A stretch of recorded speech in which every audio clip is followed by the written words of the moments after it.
میں میرٹھ گیا تھا، گرمی بہت ہو رہی تھی، تو میرے ایک دوست مجھے لے کر ایک ہوٹل میں چلے گئے جو ایک جین کا ہوٹل تھا۔ جین وہ کمیونٹی ہے میرے بھائیوں کہ جس میں نہ کوئی جاہل ہے، ان پڑھ ہے، نہ کوئی غریب ہے۔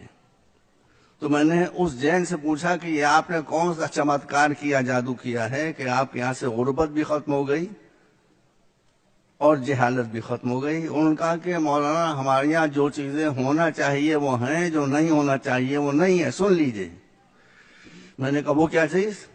کہا کہ ہم کو جتنے اسکول اور کالج چاہیے ہیں وہ ہم نے اپنی کمیونٹی کے لیے بنا لیے ہیں، اور مولانا صاحب ہمارے یہاں پنڈت نہیں ہوتے ہیں۔ تو ہم نے کہا یہی ہماری مصیبت ہے، ہمارے یہاں معاملہ الٹا ہے، جو نہیں ہونا چاہیے وہ ہے، جو ہونا چاہیے وہ نہیں ہے۔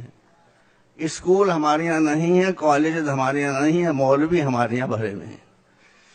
مولوی حضرات جو ہیں وہ نگیٹو پریچنگ کرتے ہیں، لوگوں کو غلط راستہ بتاتے ہیں، علماء ہمیشہ ملاتے ہیں اور جوڑتے ہیں۔ میرے پاس 5 منٹ ہے، میں وقت کا بہت پابند ہوں، 3 منٹ اور رہ گئے میرے پاس، 3.5 منٹ۔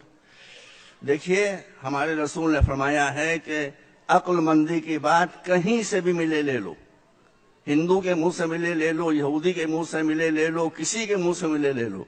میں آپ کو ایک بات خالی بتانا چاہتا ہوں، جیوز یہودی ہمارا ان سے کوئی جھگڑا نہیں ہے۔ جیوز میں ایک ایکسٹریمسٹ گروپ ہے جو صہیونسٹ کہلاتا ہے، ان سے ہمارا جھگڑا ہے۔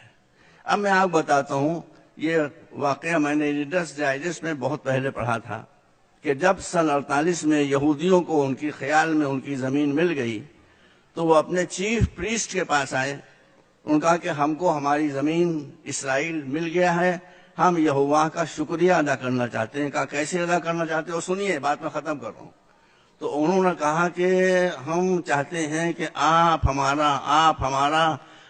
ہمارے لیے ایک بہت ہی بھویہ سینیگاگ بنا دیں، جیسی پوجا استھل نہ مسلمانوں کے پاس ہو، نہ کرسچنس کے پاس ہو، نہ ہندوؤں کے پاس ہو۔ سنیے، یہ عقل کی بات ہے، یہ وزڈم کی بات ہے۔ اس نے کہا، لوگوں نے کہا ایک ایسا بھویہ شاندار سینیگاگ بنا دیں کہ ایسا سینیگاگ، ایسا پوجا استھل کسی کمیونٹی کے پاس نہ ہو۔ تو اس نے کہا کہ میں اگر ایک فرض کرو ہیرا تراش کر اور ہیرے کا بنا دوں سینیگاگ، تو اس ہیرے کے سینیگاگ کی حیثیت اور اہمیت یہوہ کی نظروں میں کیا ہوگی؟ تو انہوں نے کہا کچھ نہیں۔ یاد رکھیے یہ بات، یاد رکھیے۔ کہا تو تم جتنے اربوں ڈالرز لائے ہو، اس سے سینیگاگ نہ بناؤ، اس سے اپنی کمیونٹی کو بناؤ۔ یہ پیسہ مجھے دے دو، میں اس کو ریزرو فنڈ کے طور پر ڈالے دیتا ہوں، اور اس سے میں یہودیوں سے غربت کو اور جہالت کو مٹاؤں گا۔ ایک آدمی کا ویژن تھا، ایک آدمی کی بصیرت تھی، ایک آدمی کی نظر تھی، جس نے یہودیوں سے غربت اور جہالت دونوں چیزوں کو ختم کر دیا۔ آج دنیا میں سب سے زیادہ ایجوکیٹڈ کمیونٹی اگر کوئی ہے تو جیوز کی ہے، اور آج دنیا میں اگر ریچسٹ کمیونٹی ہے تو وہ یہودیوں کی ہے۔ آپ کے لیے بھی اس کے علاوہ کوئی چارہ نہیں ہے۔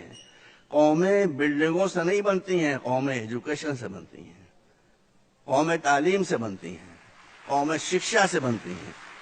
آپ میری بات مان لیں، میں آپ کے سامنے، میں نہ شیعہ ہوں نہ سنی ہوں، میں تو اکبر کا مقلد ہوں۔ اکبر الہ آبادی بہت بڑے شاعر تھے، وہ کھلے دل کے آدمی تھے۔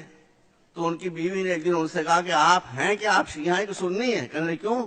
کہنے میں یہ دیکھتی ہوں کہ آپ جب شیعوں میں بیٹھتے ہیں تو شیعوں کی ایسی باتیں کرنے لگتے ہیں، جب سنیوں میں بیٹھتے ہیں تو ان کی ایسی باتیں کرنے لگتے ہیں، تو ہیں آپ ہیں کیا؟ انہوں نے اسی وقت ایک شعر کہہ دیا، انہوں نے کہا کہ اکبر کا کیش و مسلک، ان کی بیوی کا نام منی تھا، انہوں نے شعر کہہ دیا کہ اکبر کا کیش و مسلک، کیا پوچھتی ہو منی، شیعہ کے ساتھ شیعہ، سنی کے ساتھ سنی۔ تو آپ بھی جب تک شیعہ کے ساتھ شیعہ اور سنی کے ساتھ سنی نہیں بنیں گے، مسئلے حل نہیں ہوں گے۔ میرے پاس بہت نہیں، صرف 5 منٹ کا وقت دیا تھا جو ختم ہو رہا ہے۔ میں آپ کو آخری بات کہنا چاہتا ہوں کہ مولا علی نے ارشاد فرمایا ہے کہ جس کے پاس ایجوکیشن نہیں ہے اس کے پاس جو کچھ ہے وہ سب چلا جائے گا، جس کے پاس ایجوکیشن آ گئی جو کچھ اس کے پاس نہیں ہے وہ سب مل جائے گا۔ آپ کو عزت مل جائے گی، آپ کو پیسہ مل جائے گا، آپ کو حکومت، میرے دل سے نکلی ہوئی آواز کو آپ سن لیں اور دل تک پہنچا لیں کہ سب سے پہلے آپ کو اپنے بچوں کو ایجوکیٹ کرنا ہے. دیکھیے یہاں پر جو لوگ چنئی سے آئے ہوئے ہیں اور وہ میگھالیہ سے آئے ہوئے ہیں، ایک ایک آدمی نے کیسے کیسے کام کیے ہیں. تو ایک آدمی اتنا کام کر سکتا ہے تو 18 کروڑ آدمی کتنا کام کر سکتے ہیں. آپ کو یہ بات یاد رکھنا چاہیے کہ جہاں ایجوکیشن ہوگی وہاں کوئی ذلت نہیں ہوگی، جہاں ایجوکیشن نہیں ہوگی وہاں ذلت کے علاوہ کچھ نہیں ہوگا. وآخر دعوانا الحمدللہ رب العالمین. 5 منٹس اوور.